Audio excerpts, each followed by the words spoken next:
बर्बाद करतात असं निदर्शनास आलं आणि त्यामध्ये आश्चर्याची बाब म्हणजे काही पोलीस कर्मचारी सुद्धा इन्व्हॉल्व आहेत असं त्या आमच्या काही फिर्यादींनी सांगितलं। मी पोलीस आयुक्त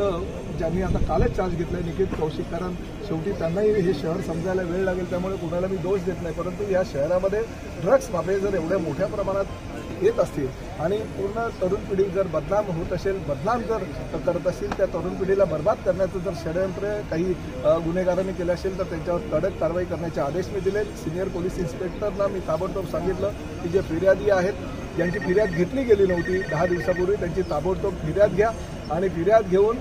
ताबडतोब जे ड्रग माफिया त्यांना मोक्काखाली अटक करा, कारण नवीनच कायदा आम्ही बनवतोय आणि त्या नवीन कायद्याच्या आधारे जर संघटित गुन्हेगारी कुठली असेल तर मोक्काखाली त्यांच्यावर कारवाई व्हायला पाहिजे। परंतु हे माझं शहर आहे, मीरा भाईंदर शहर काही प्रयोगशाळा नाही आहे की कुणी यावं आणि कुठल्याही प्रकारचे व्यवसाय करावे। कोणी म्हणतात लेडीज बारचं शहर आहे, कोणी म्हणतात वेश्या व्यवसाय करणाऱ्यांचं शहर आहे, कोणी म्हणतात या ठिकाणी ड्रग्स माफियांचं शहर आहे। असं होता कामा नये, हे शहर बदनाम होता कामा नये, कारण सुसंस्कृत आणि चांगली लोक या शहरामध्ये राहतात, त्यांना शांतता पाहिजे, त्यांना स्वच्छता या शहराची पाहिजे, विकास कामं या शहरात झाली पाहिजे आणि त्या माध्यमातून ह्या माहिती सरकारच्या माध्यमातून आम्ही कामं करतोय। परंतु बेकायदेशीररित्या असे जर अनैतिक धंदे कोणी करत असेल, गुन्हेगारी प्रवृत्तीचे लोक या शहरामध्ये राहून जर ड्रग्ससारखा व्यवसाय करत असेल तर संघटित गुन्हेगारीच्या कायद्यानुसार त्यांना मोक्का अंतर्गत कारवाई करावी लागेल आणि अशा प्रकारचे निर्देश मी माझ्या पोलिसांना दिले।